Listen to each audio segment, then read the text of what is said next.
Today's event could not be more timely. The few weeks since Trump re-entered the White House have seen a stream of disastrous policies, bringing catastrophe for the climate, for migrants, for recipients of US aid. There have been onslaughts on the rights of the US people. One of the most terrible outcomes has been Trump's plan for Gaza, treating it as a real estate opportunity and pushing ahead with the ethnic cleansing of the Palestinians.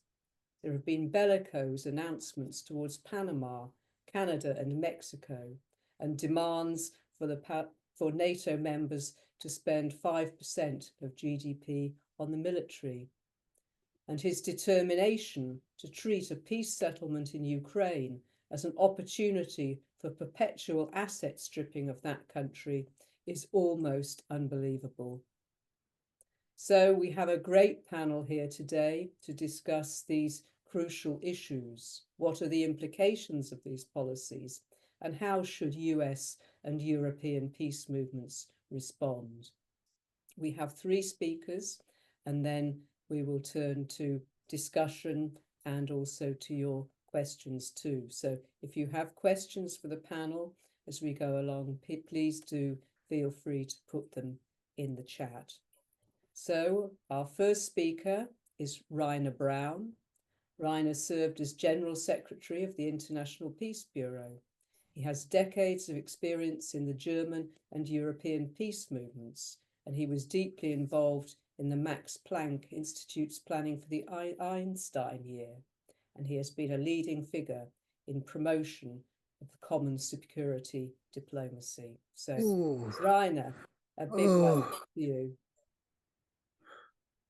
Thank you, Kate. My topic is Europe, NATO, and Trump. It was thunder and a bang.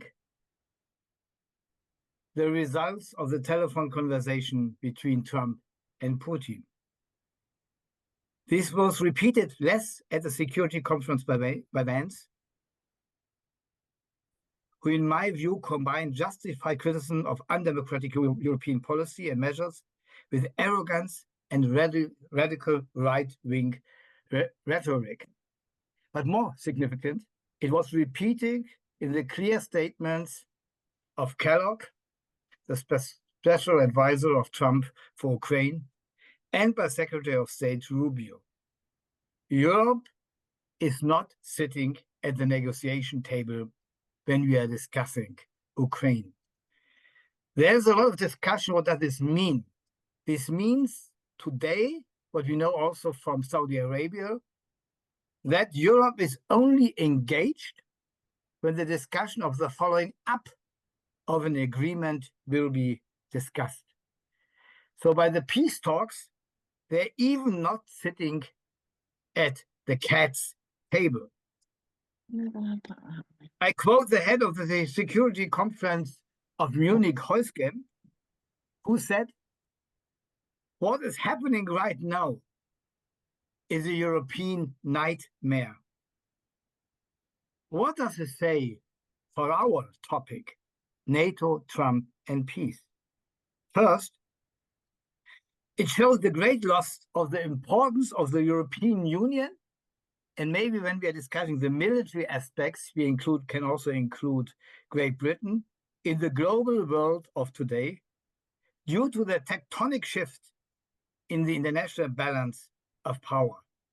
Europe is losing influence by reduction of the trade, by economic reductions, by being behind in the technological development, and in all aspects of international aid and foreign policies. Second, the unconditional support of the war by the European states. European Union is paying quite 50% of the cost of the war, and the rejections of any negotiations, as well of the defamation of negotiation proposals from the Global South and the international peace movement, had led to an almost complete isolation of the European Union. Third, unlike the US, the European Union is unwilling and unable to strengthen the front in the Ukrainian war. Although it is obviously that this war, to put it politely, is not being won by the West. We can even say will be lost by the West. If the danger that this war ended like the Afghanistan war.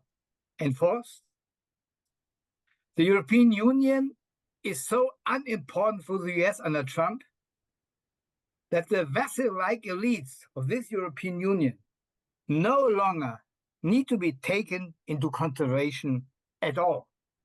They are simply unimportant and superfluous.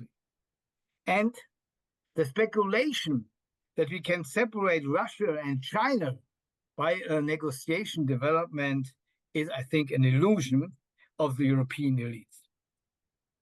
The only role, fifth, the European Union can play and should pay is to pay for the reconstruction. And in the discussion is over 700 billion euro. And to provide troops, which have the wrong name, peacekeeping troops, and to help that BlackRock and the United States can make profit in Ukraine by getting the minerals and getting the soil. What are the consequences?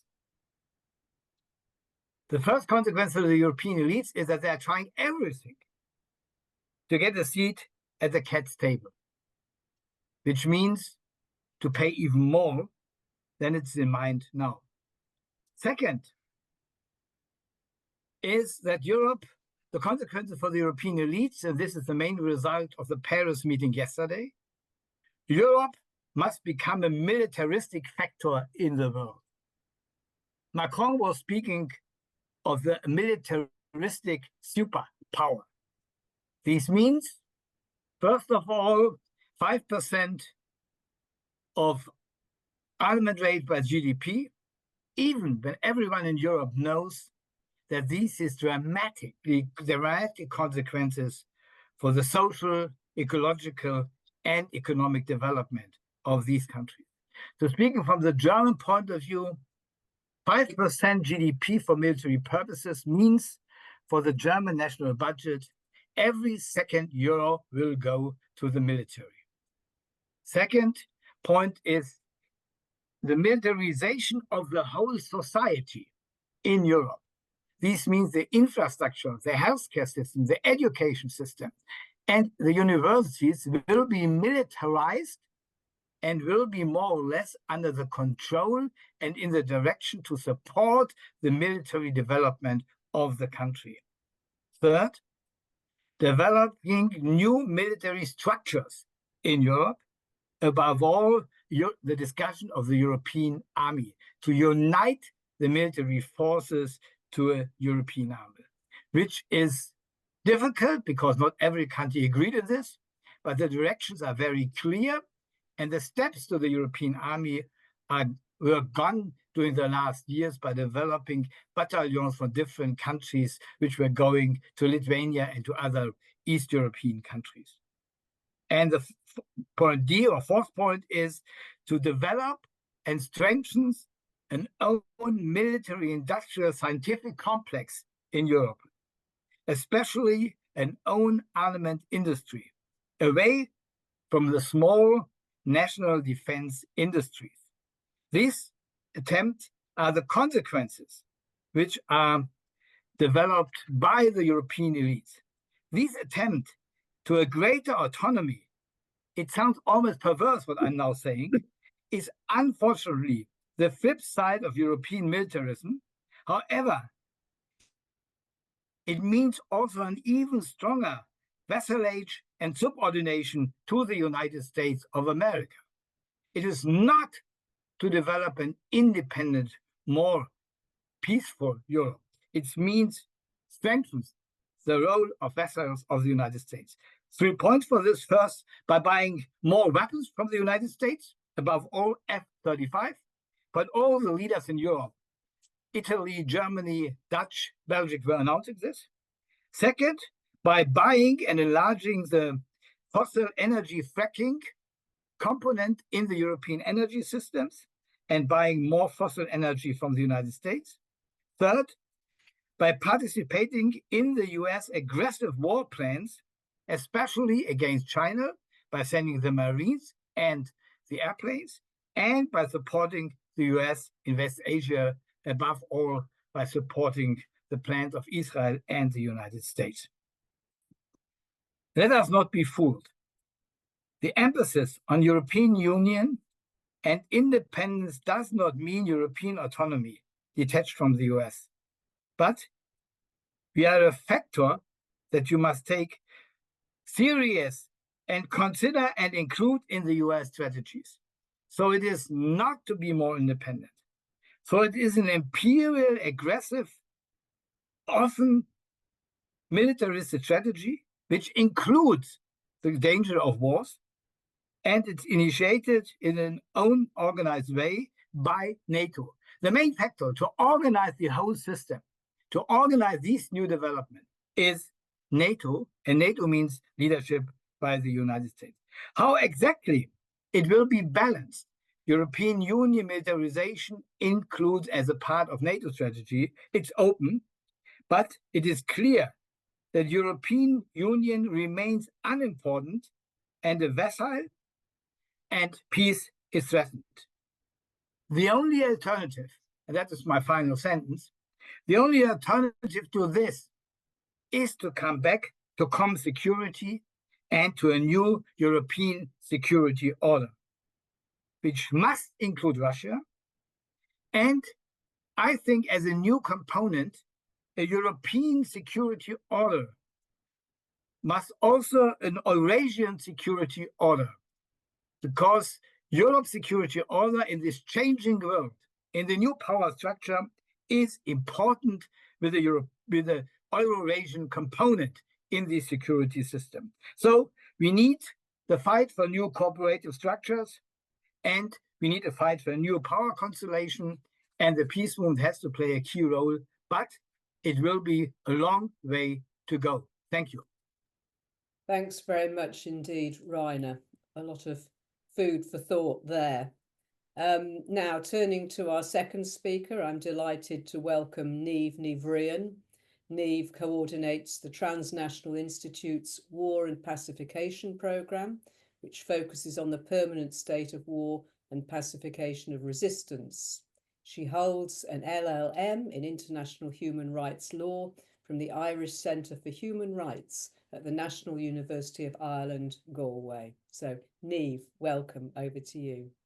Thanks very much, Kate. And thanks a million to IPB and everyone else for the invitation to speak this evening. And also, it's wonderful to be speaking to such a full virtual room. I think there's over 100 people here in the room, and also I think over 300 people registered, Michelle told us. So I think yeah, it's encouraging to see that people are recognizing that we really are in very scary times, and where we're constantly being bombarded with the media assault. I suppose I'm from Ireland, and we've had a media assault recently on our neutrality and Irish neutrality, and how we should be horrifically ashamed of neutrality and why we should jump on the war bandwagon. So just to say thanks a million to everyone for joining on what I presume, I've no idea what people are joining from, but it's late in the evening for some people, so it's great.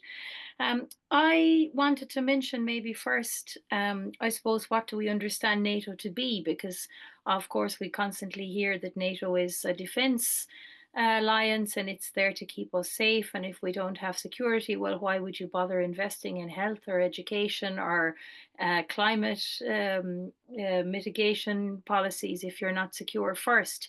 And this is the way NATO is often sold, and that is why so many people buy into the NATO narrative, because they're so good at selling what they claim to be doing. But I suppose what we know of NATO for the many years of existence is that it's a war alliance. It has been involved in horrific devastation, destruction, death. It's an imperialist alliance that's it serves a purpose for US imperialism, the US Euro dynamic, Europe being subservient to US imperialism. I think we've seen that very clearly in the last week or so. And also it's expansionist, and we've seen that very clearly with regard to Ukraine. I think the idea of NATO expanding eastward and the consequences that we've seen from that. So yeah, let us not be fooled by the constant media onslaught and also the narrative coming from our politicians, political leaders, that we need NATO to keep us safe when the facts actually show us the very opposite. So maybe, yeah, just to set that out from the beginning, and then maybe just to dip in and out of a few things that have been taking place in the last few weeks. So I suppose the first point is that none of this, none of what's unfolding now is a surprise. I think we've been going in this direction for a long time. So today, for example, looking at news headlines before opening up this webinar link, and I come to the most recent article in Politico about the European Commissioner, Šefčovič, Trade Commissioner, who is going to the US, and the headline is Europe's peace offering to Trump, and basically the idea that there'll be liquefied natural gas, cars and arms. And so basically the European Union scrambling, because as Rainier pointed out very, very adequately, the European Union has made itself irrelevant. It has made itself insignificant. It has made itself unimportant. It has refused time and again over the last number of years to actually carve out any sort of independent policy from the US. And NATO has often been a vehicle where the EU and European member states will come in behind the US by virtue of their membership of NATO. So I don't think it's at all surprising that when you have Donald Trump come back into the presidency for the second time in the US, that you have the European Union sending a commissioner to Washington, scrambling to meet the needs of this latest US President Donald Trump, but also in the same way that the European Union, met the needs of and the demands of the US government under the Democrats and the US presidency. You constantly hear this kind of like-minded friends, and regardless of the fact that you have the US president openly declaring the intent to commit an international crime, the crime of forced displacement, of ethnic cleansing, the conversations that were taking place in Ireland around that, for example, and I think it was similar in other countries, where you have a US president openly declaring the intent to commit an international crime of horrific proportions after over a year of 16 months of normalization of genocide in Palestine. The discussions that are taking place are, well, should we challenge Donald Trump, or will that affect our economic interests? And so you have an active decision to not challenge, to not uphold international law, to not push back when a US president says that they're openly going to turn Gaza into the Riviera of the Middle East, and to weigh up the consequences of challenging that against the impact on a country's economic policy. None of this is new, I think, but I think we're seeing it coming more to the fore now because the language that was used, I suppose, under the Democrats was language that we could get on board with. So the Democrats tell us, as in the same breath where they say they're sending billions of weapons to Israel to continue the genocide against the Palestinian people, they tell us they're working very hard to get in place a ceasefire, for example. So the language that Democrats use is more easily accepted and more easy to get on board with, whereas the under Trump, we're told as it is, we're going to create a Riviera in the Middle East and move the Palestinian people somewhere else, ethnically cleanse the Strip, and Europe, instead of then coming out and saying, well, hold on, what about international law? Remember those, international law, have we forgotten about that? They decide to send the European Commissioner, not just in the context of the announcement on Palestine, but in general, to send the European Commissioner to the US to make what they call a peace offering. And part of the peace offering involves actually making more arms deals. So the idea that actually the peace offering then includes that Europe will actually be buying more weapons from the US, and this is being sold to us as a good thing. That's just the first headline that I pulled out that I thought I'd mention and maybe dissect a little bit.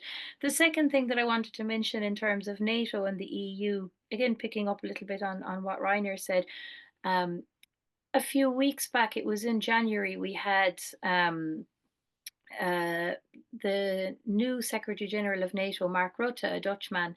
We had him come before the European Parliament and tell the European Parliament that Europe spends basically far too much on healthcare and social services and pensions. I think he gave a figure as a quarter of European states are investing in healthcare, pensions, and social care, and we just need, and I'm using his language, a fraction of that to make us safer and to give that money directly to the arms companies. So we're being told we need your healthcare and your social services and your pension. Well, forget retiring and being comfortable after working a long life. We need to give that money to these very highly lucrative arms companies, or we're all doomed. And if you challenge that, you are the problem. You are an obstacle towards securing Europe. If you say, well, hold on a second, what is it that makes me feel most insecure? Is it because, for example, now I'm in Ireland where our health system is a shambles?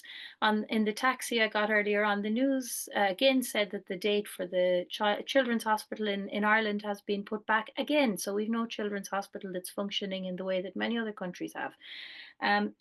That to many people doesn't make them feel very safe. But there's this concocted notion of what makes us feel safe is lining the pockets of arms dealers who, make massive profits and not just make massive profits from private arms as private arms companies, but are now easily able to dip into vast pools of public funding. So you have the figure of 2%. A few years ago, the fact that countries would spend 2% of GDP on NATO was, it was a figure to strive to achieve this 2% target. Then it became the baseline. Now it's seen as not being significant at all. And in fact, we should be trying to achieve 5%. So this is all moving incredibly fast. And all of what goes along with this spending, whether it's the 2% or whether it's up to the 5% of the GDP, within the 2%, 20% of that under NATO stipulations, 20% of that 2% should be going to the arms industry, specifically for research and innovation of armament. So you again have the arms industry. It always comes back to the role that the arms industry is playing in shaping public policy. And this points to a crisis in democracy, I think, because in Ireland, for example, and I keep using Irish examples, but I think it's very telling because in Ireland we are officially a neutral country. We've not had an active military service or army in the way that other countries have. We've not had a massive arms industry. But we've seen almost in record-breaking speed the way the European Union has set up defence spending pools of money that European member states can dip into for defence spending that would then go to arms industries. We've seen in Ireland the arms lobby now is active. We have an arms lobby group based in Dublin composed of representatives from, for example, Lockheed Martin, Saab, Indra, some of the biggest arms companies, now based in with representation in Dublin via this arms lobby group. At 11 minutes, by the way. Okay, thank you. And that coincides clearly with the Irish government's shift in policy and telling us, and the media accompanying that shift, saying we need to, be done with neutrality. It's really not going to keep us safe any longer. So I think we really need to interrogate as well when we look at, NATO, war and economy, the role of this kind of war economy and the role of the arms industry in shaping policies. I think probably after this, we'll get on to discussing, maybe in the chat, and I'm sure Rainier will also mention, and others, the NATO counter summit. So maybe when we get on to kind of how can we push back against that, there's some actions taking place. The NATO counter summit. Another point I was going to make was more on the role of the UN and international law. As also something to revive, because we're really seeing with Palestine the normalization of genocide, the erosion of international law by virtue of taking direct challenges, also under Trump, to the international courts. Yeah, we're really in dangerous and uncharted territory in many ways. So yeah, there are a few things, just a few points that I came to, Kate, and I'll leave it at that, and maybe we'll come back to some of them in the Thanks discussion. very much, Niamh. That's brilliant, and there'll be plenty of opportunity afterwards to discuss this more. So now turning to our third speaker, it's a really great pleasure to welcome Michael Clare to this webinar. Michael is a visiting fellow of the Arms Control Association and the secretary of its board of directors. He is also Emeritus Professor of the Five Colleges Peace and World Security Studies programme at Hampshire College, and he's a regular contributor for The Nation magazine. Welcome, Michael. Thank you, Kate, and welcome everybody to this conversation. I hope we'll help shed some light and hear back from people. I have to begin by saying it's very hard to know what to say, because we're all in a state of shock here in the United States. The disasters that we're hearing about are occurring not just at the international level, but at the domestic level. And on the domestic level, they're far more severe even than what we're seeing internationally. So it's very hard to keep one's sanity, let alone come up with a coherent talk and say something useful. So I struggled with my presentation. I could list the disasters that are occurring and theorize about what might come next, but I see no point in that because things are changing so rapidly. What I'm going to do, I'm going to start by throwing out the proposition that we have landed on a new continent or a new planet, metaphorically speaking. What was before, it no longer holds true. The Trump election and all that's accompanied it, I think has to be seen as a discontinuity in the world historical trajectory. Everything that we knew from before no longer holds, and it's a new reality. And if we're going to be effective in this new reality, which as far as I'm concerned is going to persist indefinitely, I don't think about the Democrats and what they might do down the line, assuming they might even return to power, which is questionable at this point. We're in a new reality, and we have to grasp this new reality, understand it, and figure out how to be relevant and effective in a new world.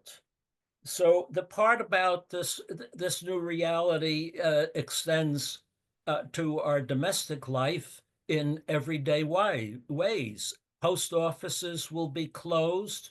We learned that our national parks are going to be closed. I mean, everyday life will be affected.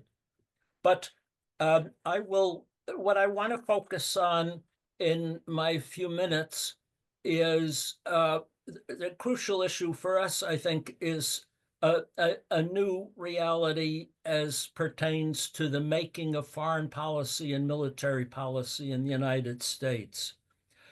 We had, for decades, since the late 1940s, we had a foreign policy establishment in Washington. Some people call it the foreign policy elite, the foreign policy establishment, the national security state. Some people call it the blob. This blob has made American foreign and military policy for 75 years. With the election of Donald Trump, this establishment that we have struggled with for all these decades has been obliterated. It has been utterly destroyed and will never return. And it's being replaced with a new foreign policy establishment with which we have to contend. So I'm going to try to contrast the two. The old foreign policy establishment that we're so familiar with is composed of the Foreign Service officers and the top leadership of the military, as well as the elites in the top think tanks in Washington, D.C., the academic elites, the top law firms, the top bankers, old wealth, Ivy League wealth, Atlanticists to the core, love that French wine, speak French. These people's priorities, this foreign policy establishment priority has been to preserve U.S. dominance as the #1 power, to promote capitalism writ large, to maintain global order so that capitalism can function in an orderly fashion, to promote U.S. values abroad, promote Western solidarity. I would say that was among its primary priorities. Well, now we have a entirely new foreign policy elite that's going to be making the decisions, and it's in the process of formation, and we need to understand it better. I would say it consists of, #1, the Trump Organization itself, which has international corporate interests, then the Trump family crony capitalists, the capitalists who have attached themselves, like Elon Musk, to the Trump empire and seek to profit from a new foreign policy. You have the right-wing think tanks that have emerged, the Heritage Foundation being the most reasonable of the group. And then there's the America First Institute, and there are others that we barely knew about a year or two ago. You have the new media moguls, that it was set up to escape Facebook and so on, new wealth from technology and medical supplies and the like. This is an elite information. We have to learn more about them. What are their priorities, so far as I could tell? Well, first of all, to promote crony capitalism around the world and to enrich Trump and his cronies, to promote white supremacy internationally and domestically. I wish I would like to devote my whole talk to this, but we see this in the outreach to the alternative for Germany, in Germany, by Musk and Vance and Rubio, and also the support for the white Afrikaners in South Africa, to their claim that they've been discriminated against. And there are other examples of this. Their priorities is to plunder the world's resources, especially those that bear on the emerging artificial intelligence run world's economy, like rare earth minerals and lithium, to stop the flow of migrants and to promote the preservation of oil and gas as the dominant energy supply indefinitely into the future. What else can we say? Well, we could talk more. We could theorize and speculate about the interests of this new emerging elite. What I want to emphasize is that we shouldn't think that the old elite is still there, and we could talk with them and have and accomplish anything that way. We can't. They're gone. We have to figure out how to be effective and accomplish anything with this new power elite that governs Washington under Trump. And that means totally new strategies. So I'm going to suggest briefly what some of those strategies might be. And people may think I'm off course here, but I don't see any other choice. So here are kind of the strategies that we should be pursuing. First of all, to encourage Trump, encourage them when their priorities align with ours. Now, Donald Trump has said that he wants to reduce the risk of nuclear war and to negotiate with Russia and China to negotiate nuclear arms reductions and controls to try to reduce the nuclear risks. I say yes, go for it. Let's support him in that and help him accomplish those goals. He's also talked about cutting defense spending. I've tried that and my colleagues and friends for 50 years without any success whatsoever to overcome the military-industrial complex. These people say they're going to do it, and maybe they can. So go for it. Let them go at the military-industrial complex. They say they want to return troops from around the U.S. troops from around the world and shut U.S. bases around the world. We've been talking about that for decades without any success. If they could do that, maybe we should cheer them on and say, go for it. They want to avoid U.S. entanglement in foreign wars. Well, I share that objective.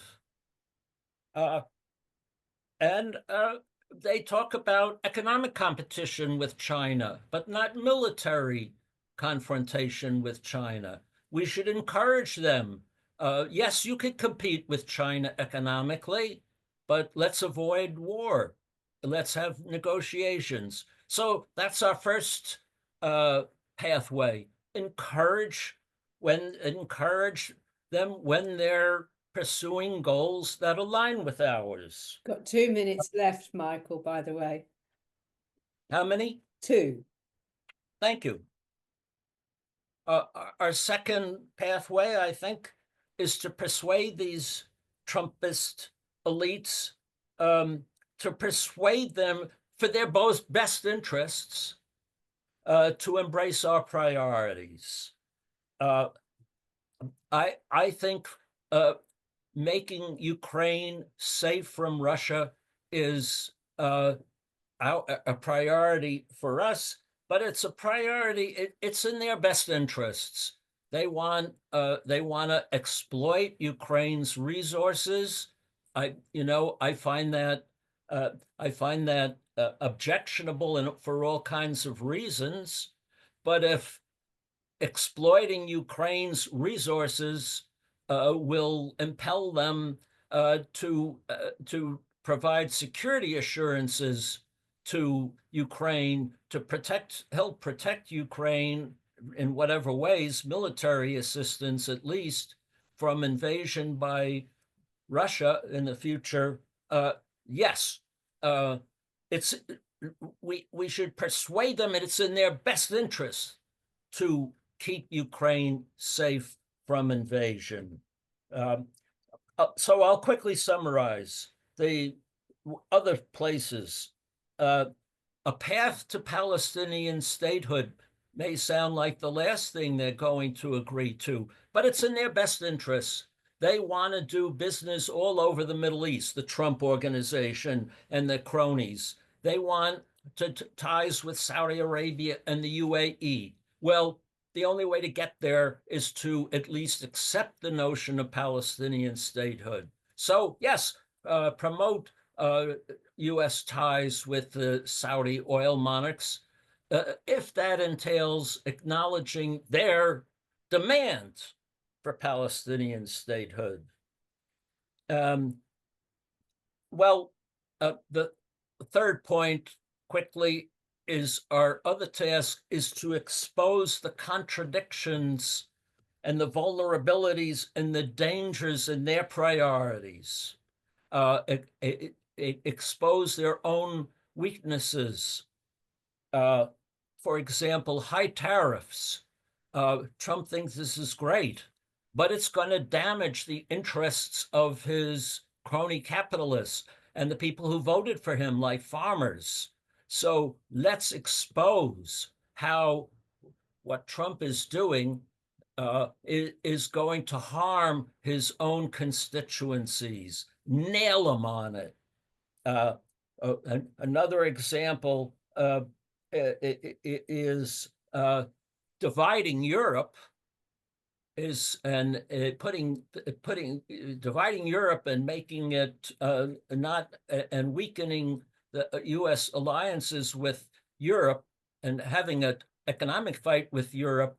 However good that sounds, that's a win for China, and China is their number one bête noire. So I don't like making that point about China and its global interests, but the fact is that what Trump is doing in Europe is a win for China, and in Africa too. So that's our job. I think we have to come up with a strategy to be effective in this new world, and do so in a way where we could find some leverage or some way to have some effectiveness in this new world. But whatever we did before won't work. So I encourage you to think anew and come up with new strategies. I'll leave it there.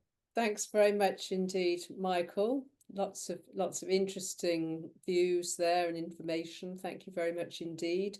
I'm now going to put a question to each of the panelists in order, and then I'm hoping, audience, that gives you the opportunity to put specific questions in the chat. So thanks for sharing links and information and so on in the chat so far and different perspectives, but please do get us some concrete questions to challenge our speakers with.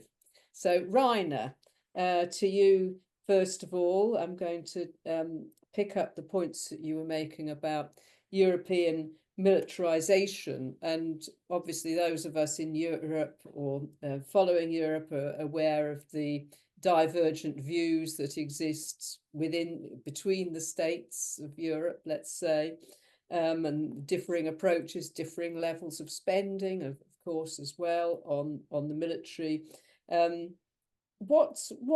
How likely is European unity on the drive to militarization? Is that possible to get some kind of unified position, which some of them want, obviously? And then also then, what prospects are there for building popular opposition to that European militarization? So how likely is a kind of coordinated, unified perspective from Europe pro-militarization, and what are the prospects for anti-militarization? Over to you. First part,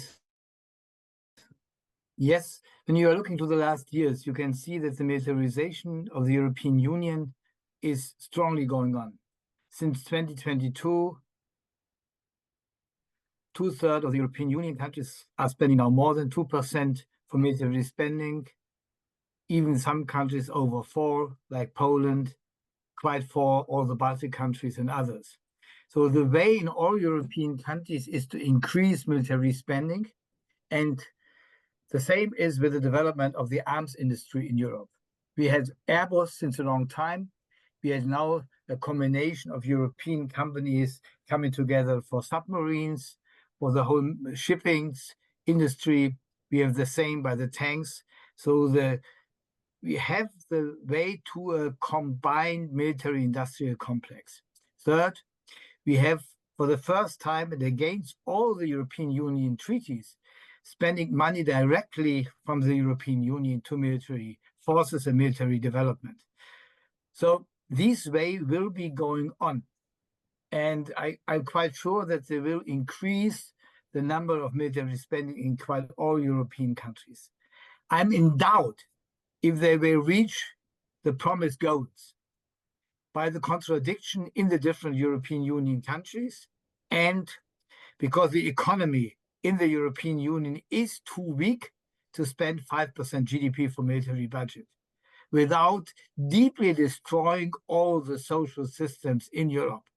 And this will be, and now I'm coming to the second part of your question, enlarge the protest against this development. What are the key elements for the protest? First of all, it is the general militarization, which is against the interests of the people, against the interests of the trade unions, will be in opposition to many voices in the churches, and is also against the interests of the environmental movement, because the money for all environmental development for climate change will be dramatically reduced. The second is when they really will enlarge the military spending near to 5%, the budget in all the European countries will be deeply destroyed. The farmers in France will get no money any longer. The people which are working in the landmines in Germany or in other countries will not getting any support for their pensions. The school buildings will not be renovated. We have dirty toilets every day. The university system will be totally destroyed by not giving the money. The scientific community will not get the money which they need for scientific approach and scientific development. And you can continue going through all elements of civil politics. And this will create new kinds of opposition by people which are up to now not on the street, which are up to now be quiet, which are up to now believe the story of Russian is the enemy and the Russian tank will be in your garden in 2 years. But this will change. So there will be a new protest possibilities. And I think, and I'm absolutely with Michael to say we have to go new ways of thinking and discussing and developing of strategies. We need the coalition of all opposition of the victims of military spending and militarization. And that is the job for the peace movement in the future. And I will say one more word.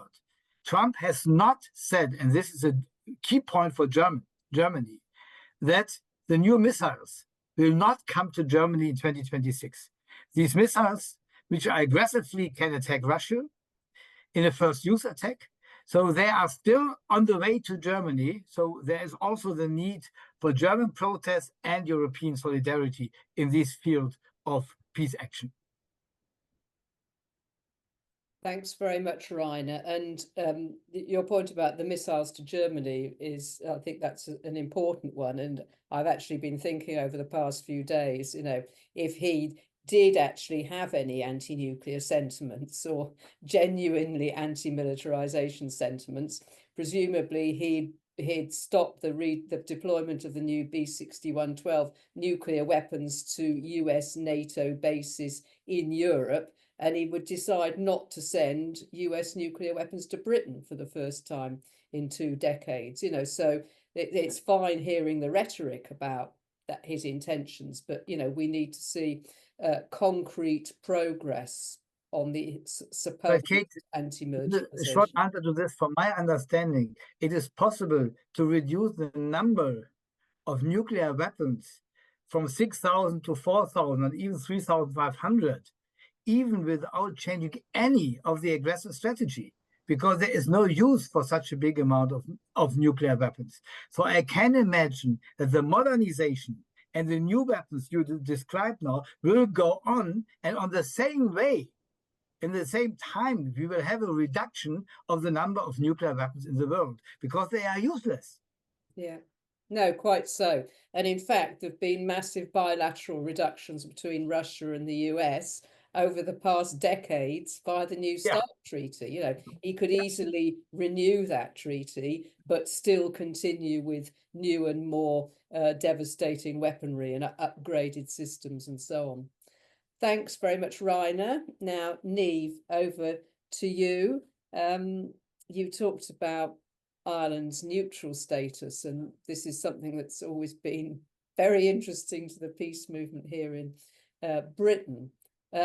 So how much pressure is exerted on Ireland externally to change that status? And you mentioned the arms lobby now in Ireland. Is there actually any public support for ending neutrality? And if so, to what extent? Thank you. Yeah, thanks for this. And I always like putting a spotlight on neutrality, because I think we're often made to believe that there's no alternative to war and that we must either, be on one side or the other. When in fact, if you have more and more countries declaring themselves neutral in the face of war or permanent state of neutrality, then you have less states that are participating in the war, and you have more states that are capable of putting themselves forward to host peace negotiations, or to act as mediators in any conflict. So I think neutrality is a really useful position. Often it's understood as being inactive, that it's impartial, it's not taking a stand. It's often understood as something that it really isn't. It's often understood as being apolitical, but I can't think of anything more political than saying you're not going to participate in a war. And so in Ireland, our neutrality stems from when the island of Ireland was under full British occupation, and around World War One, and neutrality emerged as a way of saying we will not participate in imperialist wars. And so for Ireland, neutrality was very much an anti-imperialist stance. When our occupier, the British Empire, was going off to war, we said, well, we're not going to fight alongside a country that is actually occupying our island. And so neutrality became a way of saying we're not going to war, and very much aligned with an anti-imperialist stance. And Irish people are very proud of neutrality. And most recently, we had a poll done, I think it was in January, an opinion poll which asked, do you support Ireland, in its current policy of neutrality, or maintaining its current policy of neutrality? And 75% of Irish people said yes. So it's overwhelmingly supported by the people of Ireland. And so we've seen this massive media onslaught in the last few weeks, because what's coming down the line is our government is planning on removing kind of the last vestiges of our neutrality by removing a legal requirement whereby for Irish troops, more than 12 Irish troops, to be sent overseas on overseas missions, there needs to be a United Nations mandate, which means that Irish troops will not be participating in foreign wars, or wars that haven't received, in missions that haven't been approved basically by the UN. So this is a really key component of Irish neutrality. It's known as the triple lock. And the Irish government is planning on removing the triple lock. It's probably more complicated than I need to get into in this webinar. But the government has come up with all sorts of argumentation to argue why we need to get rid of our triple lock, because they're terrified, because they know that Irish people fully support neutrality overwhelmingly. Most Irish people, I think, would actually believe that neutrality is enshrined in our constitution, because we feel it with such really deep conviction that we all grow up also believing that we're never going to be sent off to war, that we will participate in, if anything, we will participate as peacekeepers in peacekeeping missions. And that is changing, and the government knows that the people won't take that lying down.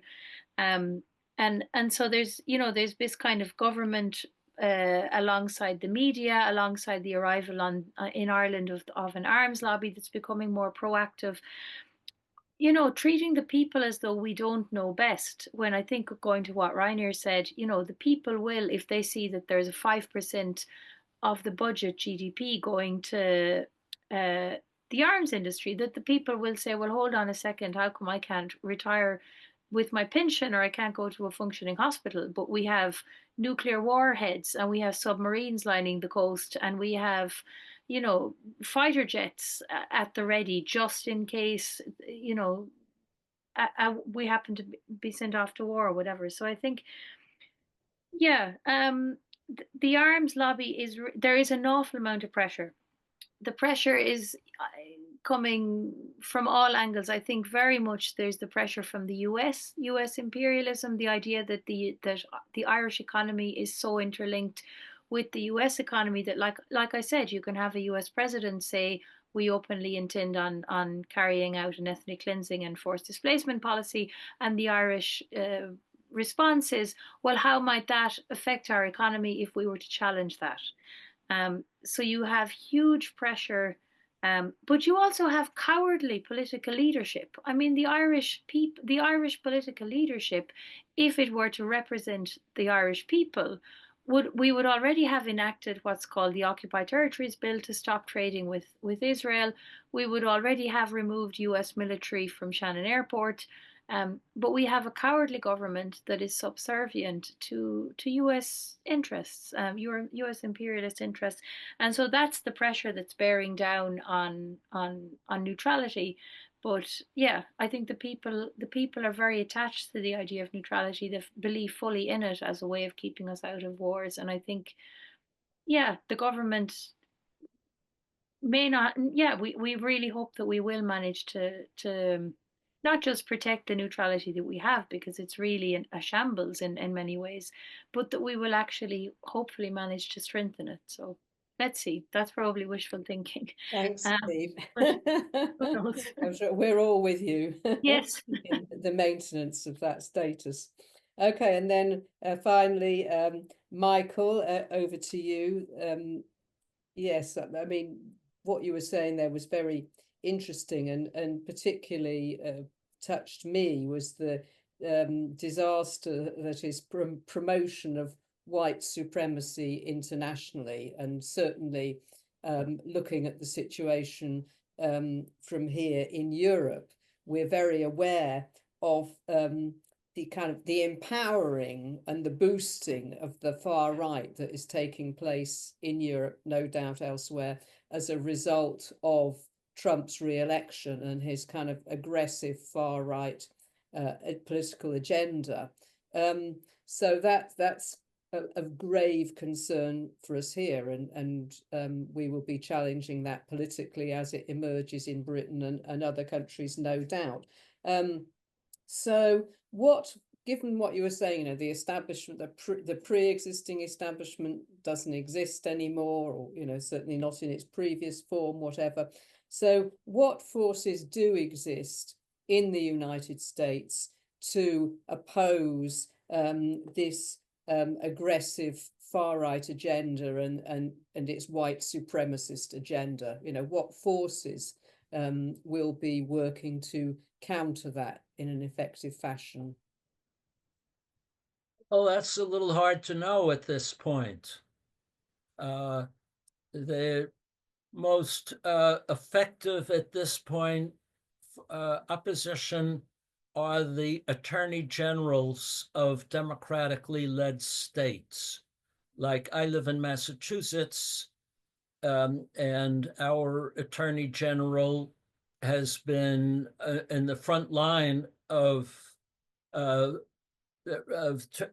to court to block some of the most egregious actions that Trump has taken. For example, our attorney general was the first to file suit in federal court to block the attempt by Trump to eliminate birthright citizenship, which is a very crucial matter that's enshrined in the Constitution, that people born in this country including the children of former slaves, are entitled to citizenship. And to strip that away is an attack on civil liberties. So it's the effort. It's right now. It's in the courts where there is any opposition. Nowhere else, because there's nowhere else where you could do anything. So we will have to see how that plays out over the coming months. Eventually, this will go to the Supreme, these issues, many of them will go to the Supreme Court, which is heavily favored to Trump, but on the other hand, has its own prerogatives, and may or may not block some of his more egregious moves. So that's one path. Another path of opposition is in Congress, where the Republicans want to pass all kinds of legislation to enact the Trump plan on taxes and all kinds of subsidies to his crony interests. But you need a majority in the House, and the Republicans themselves are divided. And the Democrats can use that to slow down or at least affect some of this legislation. But at this point, there are no public forces that are in opposition. People are too shocked. Think of what they called in World War I shell shock. So I can't tell you what forces might emerge. And as I say, they have to be organized along totally new themes and with totally new language and objectives, because everything that we were saying before was what Kamala Harris was saying in her campaign, and the people who supported her campaign, and they were harshly defeated. So there's no chance, I believe, to reconstitute that particular coalition around those particular issues. It has to be done differently. Now, Reiner spoke about a coalition of the victims, and that might emerge. Right now, federal employees, these are people who think of themselves as patriots, who many of them may have voted for Donald Trump for all we know. They're being fired right and left for no reason whatsoever. And they're beginning to organize because they are the victims. And they have nothing to do with anything that any of us in the peace movement had ever had any contact with them. So a coalition of the victims, that idea, that may take hold.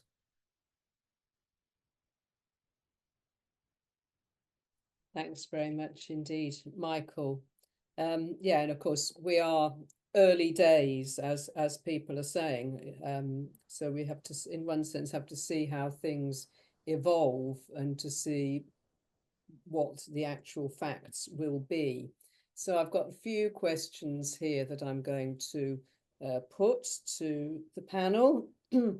So this is a kind of perennial question which comes up in peace movement discussions and so on, but I think it's particularly apt in the current situation. Somebody points out that there are mostly seniors in these webinars, you know, the kind of peace movement webinars that we engage in. Where are the youth there? Obviously, this is about all their futures as well. And of course, we do tend to see that in terms of opinion polls and so on, that young people are often very much more progressive, more anti-war on many issues. I mean, it may be different from country to country, but certainly here in Britain, we do always see that the younger generation are much more open and more in advance and pro-rights, pro-law, anti-war, anti-fighting than the older generation. I don't know if that pans out elsewhere. But anyway, the question then is, so how do we get them involved? I'm sure you've all been asked it many times before, but think about it in the current context.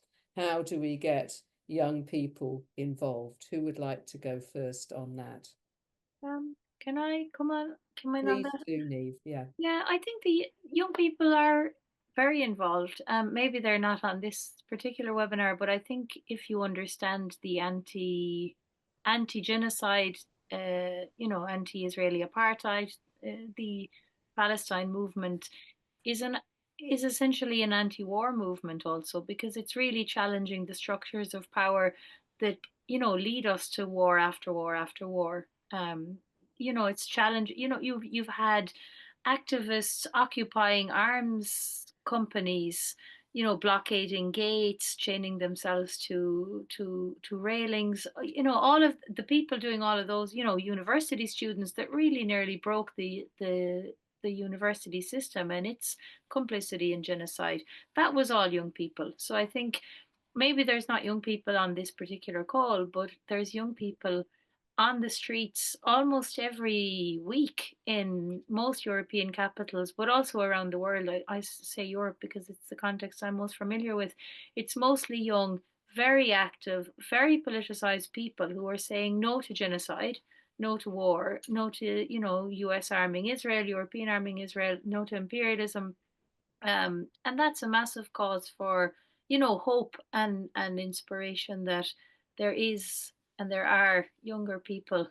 And I hope I can put myself in the younger people bracket. I don't know. Of course you can. I don't know.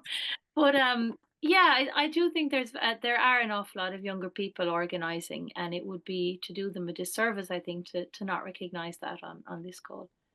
I couldn't agree more. And it's certainly here in Britain on our massive Gaza demonstrations, massive amounts of young people. And as you say, the university encampments and the direct actions and so on, overwhelmingly young people. And of course, that translates also across into the climate movement as well, so because they don't have, well, this is my feeling, because they don't necessarily organize in the same traditional ways that the older people may organize, or choose to engage in the ways that we do. That doesn't mean they're not active, and they're probably, well, thousands, hundreds of thousands of them are more active, than a lot of the older generation. So, but it's not good to compare. We all do what we can do, But Rainer or Michael, do you want to come in on that? No. I have 3 points for this. I will not repeat what you both were saying to the young people in different parts of the peace movement. But the second point for me is we need more coalition building with these movements where young people are really engaged. This is the climate change movement, and this is the movement against the right-wing forces in our countries. So part of the work of the peace movement is to open to these different movements and to develop coalitions and common actions and activities with them. That is not always easy, but it's a challenge. And the third point, I'm coming back to my coalition of the victims.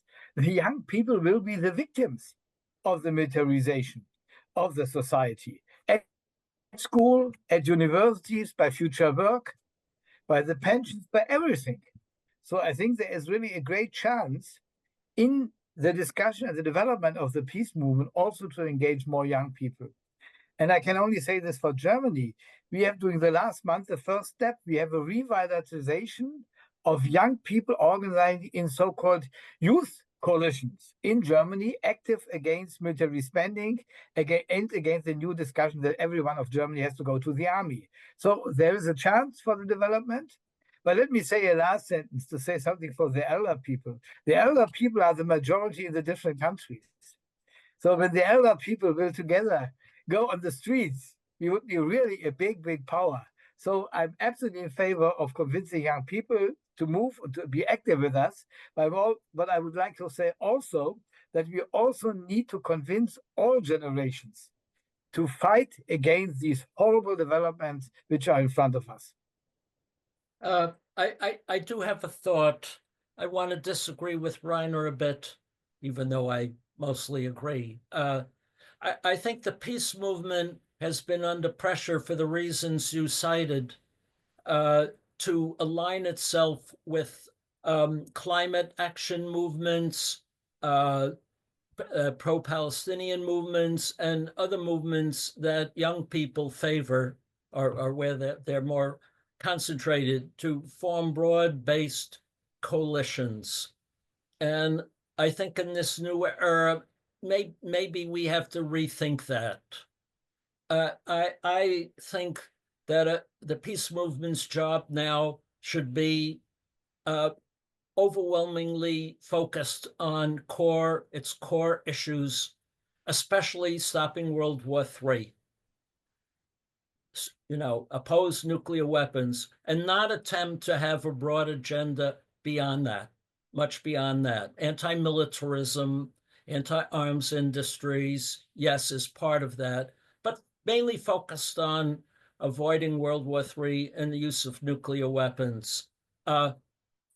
This is an issue where young people, whether they're there yet or not, are going to come there because they're going to be increasingly exposed to the risk of nuclear war.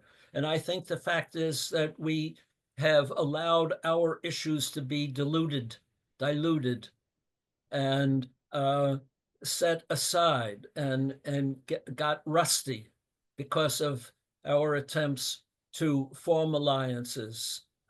Maybe I'm not saying I'm not making a firm point about this. Okay. I'm just saying we have to rethink our strategy, and I'm coming more and more to the view that cohering around our core interests, which cut across class lines and age lines.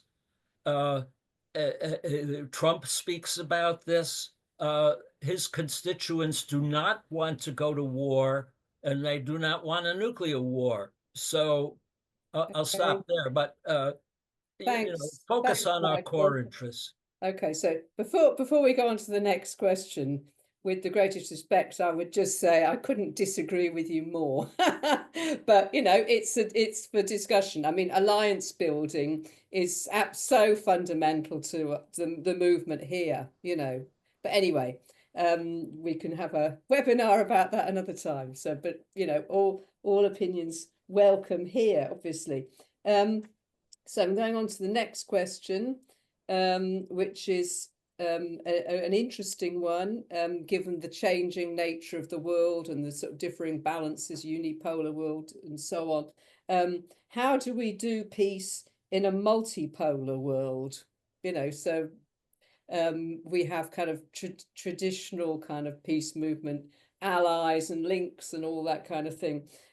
What opportunities do we have for greater cooperation with the global south, both in terms of states, because of course, let's not forget that pretty much the entire global south is already self-organized as nuclear weapons-free zones. So there's a big kind of anti-nuclear pro-peace force there, but also with the movements from the global south as well. So would anyone like to talk about, context of the multipolar world, and opportunities for greater cooperation, and how we could undertake that?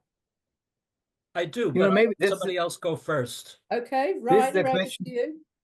Yeah, I think this is a question above all for someone who is coming from the International Peace Bureau, because this is our job. First of all, I'm not discussing coalition building in the multipolar world. I'm discussing coalition building in the fight for the multipolar world. And I think what we should do is to enlarge deeply our context to the global south. This means we have to do cooperation and engage the organization and the peace activists and social activists from the global south in common activities. For example, IPB was developing with colleagues from China, from South Korea, from Australia, from India, and from Mongolia, a document for common security in the Indo-Pacific region. And we promote this in the different organizations and together with the organization in the different countries. This is for me one example of cooperation. On the European level, I think we should come to common activities in Brussels against the military spending and the role of the European Union. It is absolutely time for a bigger demonstration against these 2 points. So, and we should try to develop contexts, even in small peace groups, local groups, 2 local peace groups in the partner cities of these peace groups in the different countries. So there are many possibilities for getting in contact with social movement and peace movement in the other countries. That is definitely important because we need this world coalition of peace activists. And you know, we have successes. The Treaty for the Prohibition of Nuclear Weapons is successful because we had the common fight of the peace movement all around the world, together with parliamentarians and governments for this agreement. And I think when we are discussing about avoiding the Third World War and the nuclear war, I think we definitely have to enlarge our contact to the organizations in the global south. Thanks very much, Rainer. Who would like to go next? Or it's not compulsory. Michael, well, you? I'd like to speak on this, but okay. If yeah, Niamh and then wants to over go. to you, Niamh, afterwards, if you want to. Yep. Michael, over to you. Well, good. Gives me a chance to continue what I was saying. Let me clarify what I said. I'm not opposed to coalition building at all. I'm opposed. What I was suggesting was when coalition building becomes an end in itself and we abandoned our core work.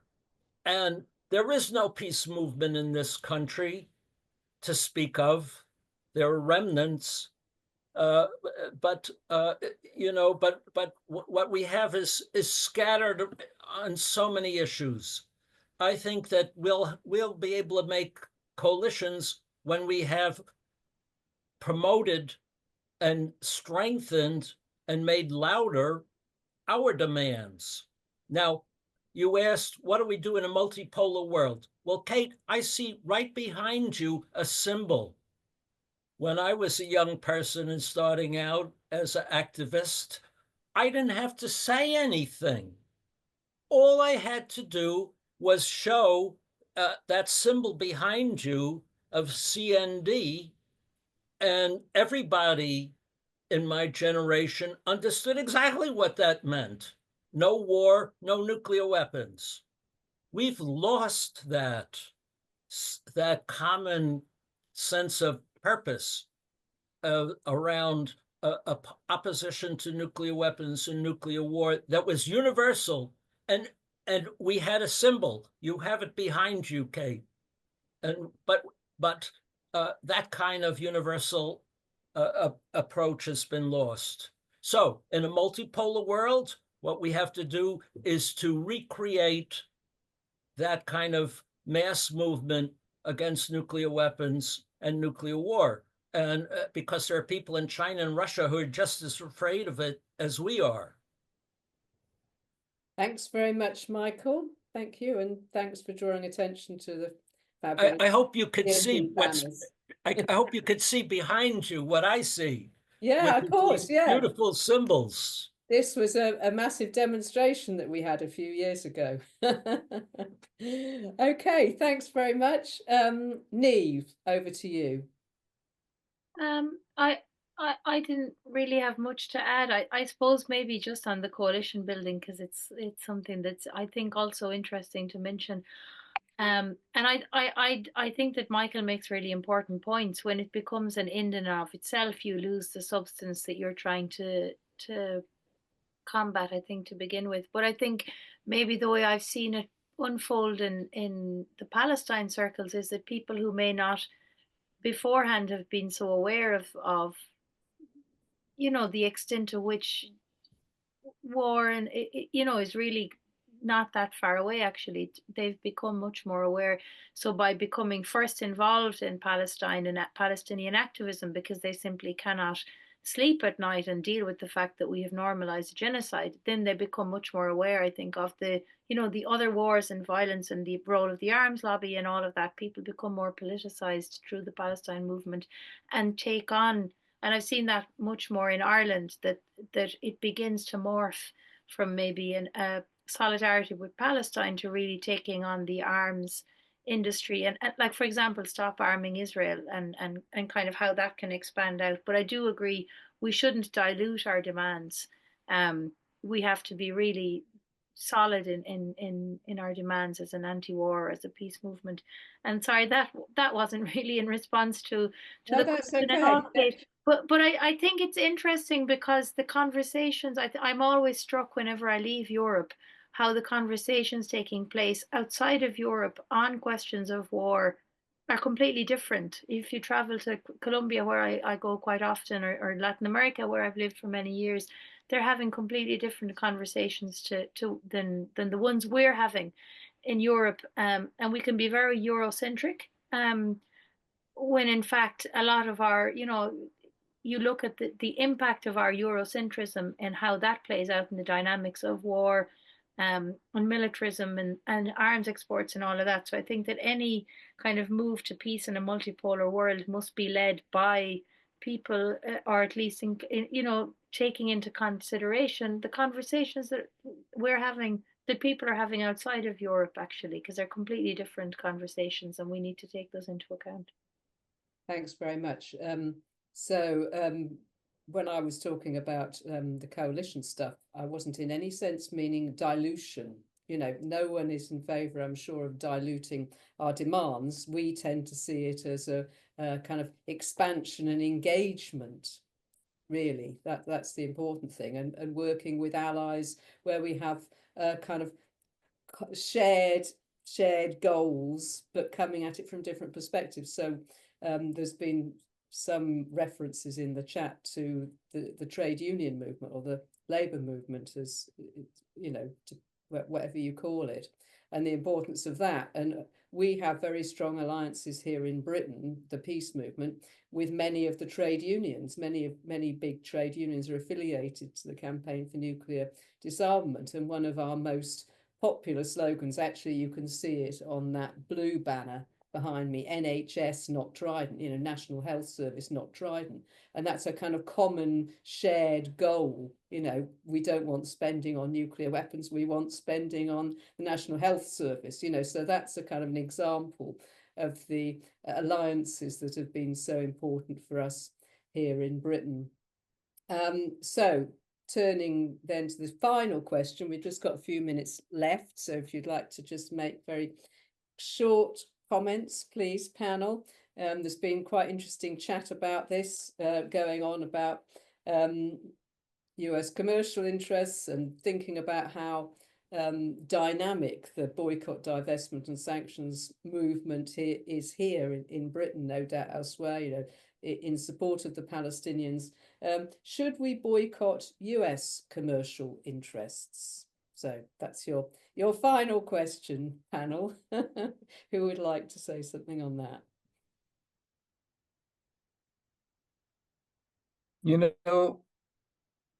Maybe we start a discussion about this. The campaign against to boycott Israel was started not without a long discussion how to develop it. And maybe we start the discussion. But following Michael, I think we should see with which point of the new Trump administration we agree and where we can push them. And for me in Europe, I will underline this, is the stop and the end of the killing in Ukraine and the destroying of these countries a very important point. And when Trump is going in a direction of negotiations and agreements and comes to a ceasefire, and maybe even as a first step to a cold peace, then it is absolutely helpful for the people in Ukraine in their third winter, and they're at 30 degrees under zero. They have no warm water, they have no heat in many parts of the countries, and they need the end of the war. And I'm not speaking about the many victims on both sides. So let us support the suggestions of the Trump administrations and the discussions and push, and this is now the European issue, and push the European governments that they stop talking only about the continuation of war and only talking about weapons, instead of coming out with own suggestions for a peace process. And then we can see what will be the results. And hopefully we have a positive result, and this will change a lot of things. And the same is to other suggestions of the Trump administration. I'm absolutely not a friend of Trump, no one of us. But, you know, when he comes with suggestions which are nearby to our positions, we should push them and help that they are becoming reality. And when boycott helps to be successful, then I'm for boycotts. When boycott destroys and stops the ways to peace, then we should think about it. Thanks very much, Rainer. Niamh or Michael, do you want to come in on this? Let Niamh go first. Niamh? Yeah, just on the question of boycott. I mean, I think that the boycott, divest, sanction BDS movement has been really successful actually in their campaigning, and many of the companies that they call for a boycott of are not Israeli companies. So it's, you know, for example, McDonald's is on the boycott list, Starbucks is on the boycott list. Many of the companies on there are not necessarily Israeli companies, but they're doing business with Israel. They're making money in a state that's recognized as an apartheid state and in the act of carrying out a genocide. So yeah, I think I probably align with what Rainer said. It's really complicated, and we have 2 minutes, so Right. it's impossible to give a coherent answer. But I think, you can't win every battle. You have to choose your battles. And I think that if I was to decide today or tomorrow how to implement an effective boycott strategy, I would continue implementing the already very successful BDS campaign that's enacted against Israeli apartheid, and focus all my efforts on that rather than beginning a new campaign that might focus in on the US. That's a very short answer. Thanks very much. Short is good. Yeah. Okay. Thanks very much. Michael, over to you. Last word. Well, any boycott that's directed against the US would be an utter disaster. And please stop thinking about it, because we talked before about a coalition of the victims. Most people in the United States would feel that such a boycott was anti-US, anti-them, and would react in a hostile fashion. It would be a gift to Donald Trump. You want to make Donald Trump happy? Call for a boycott of the US.